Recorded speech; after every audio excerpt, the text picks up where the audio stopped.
Let's clear up trans rights. Federal court temporarily blocks Idaho student bathroom bill. The Ninth Circuit Court of Appeals has temporarily blocked an Idaho bill banning transgender students from using restrooms, lockers, showers, or other school facilities that align with their gender identity. The law would require schools to enforce separate bathroom use on the basis of sex assigned at birth and allow students to sue schools for $5,000 for each violation. The bill was signed into law in March by Governor Brad Little and applies to all K-12 charter and public schools.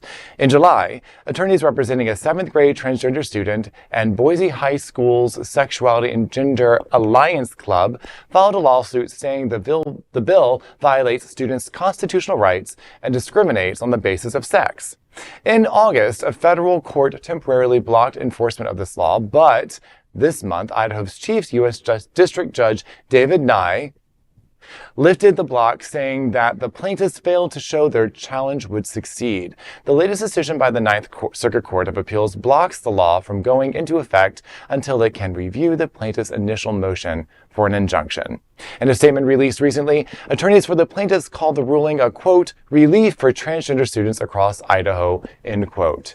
I think it's really interesting that they're talking about $5,000 sue for each infraction. I mean, that would honestly drive any parent who has a trans child out of that school district. That is predatorial. Absolutely. Like that's, regardless of being discriminatory against sex and gender, it's predatorial against families. Isn't that disturbing? Beyond just that right there, that's incredibly disturbing. Come on, Idaho. You make great potatoes, but get off with it.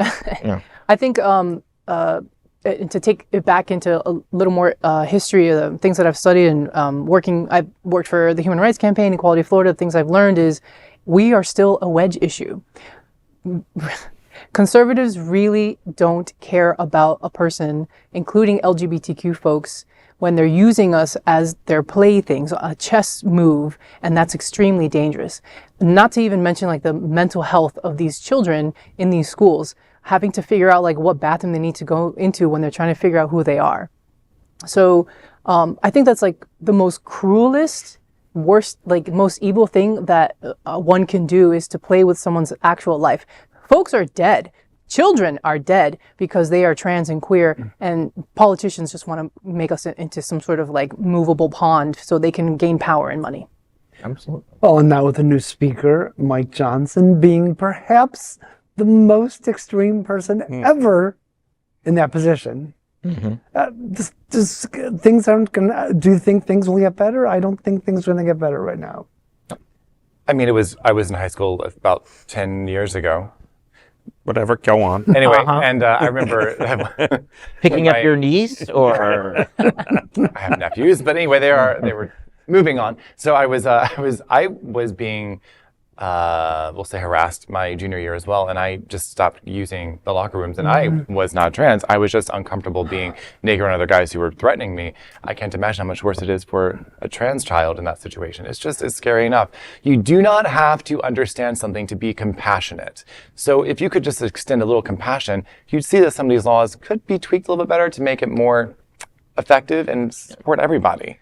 And you know, this trend of empowering, I call it the Karen empowerment laws, because now any Karen can say, oh, this person used a bathroom at the school where my daughter goes, and I'm going to sue you for oh wait, that child went twice to the bathroom, they did $10,000. But it's becoming endemic in many of these conservative laws.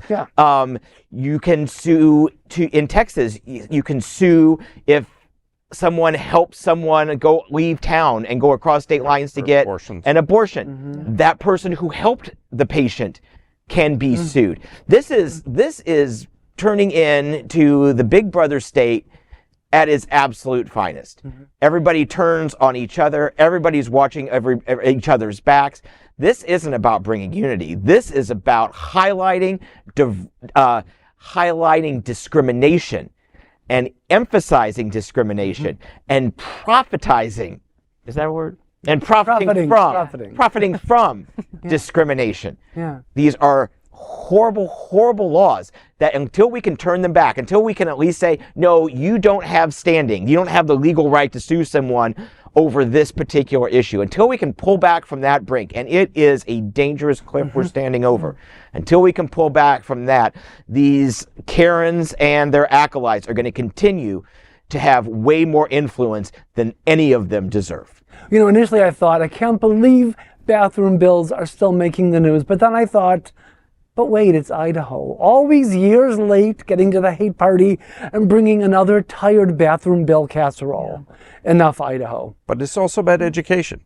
You know, a lot of these conservative states have not been exposed to enough diversity. They're living on big farms and stuff. You know, yes, you've got your central towns, but your leaders are all very conservative and they're preaching conservatism. And we know even like here in the state of Florida, where it gets worse is when you get into religion, you get into more conservative areas.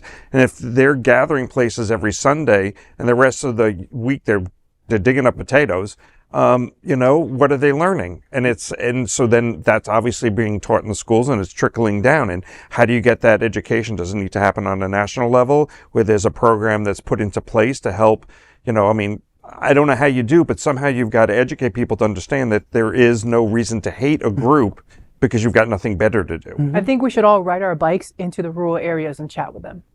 I do not want us to be a target practice for anybody. I want to. Glenn's got enough biking in his future over the next 3.5 weeks. So Don't give me a new project. Don't make him ride to Pocatello. But I do want to just make the point that I do think it's important for, as part of education, for folks that are very different to meet each other. Absolutely. Yeah. That's part of it. Jacob, back in for the last word. Yes, I want to give credit here because I don't want this to turn into an Idaho bashing thing because this was an injunction. Like, this is good news for what we're doing. So that means that there is some enlightenment come to that state, that there is a voice being heard, that there are people in power, at least giving a benefit of the doubt what they're trying to do. They are trying to get somewhere. So yes, while it can be a conservative state, there are conservative people who do care about our rights. And we want to give them access to give them part of the stage to say thank you for what you're doing and for your support. But this this isn't a state ruling. This is a federal court that's stepping in. So these aren't Idahoans saying, oh, we're better Idahoans. This is an appointed judge, probably by President Obama, I'm just guessing, or Biden. But this is not the state just finally deciding to get right. Well, but at the same time, you have the Boise High School Sexuality and Gender Alliance Club that's there. That's actually, those are Boiseans, is that the term? Yeah, there are, I mean, there is more here, and we want to acknowledge, we want you to know we see you. That's what I'm trying to say. We see you, we support you, and we're rooting for you. Absolutely. Okay.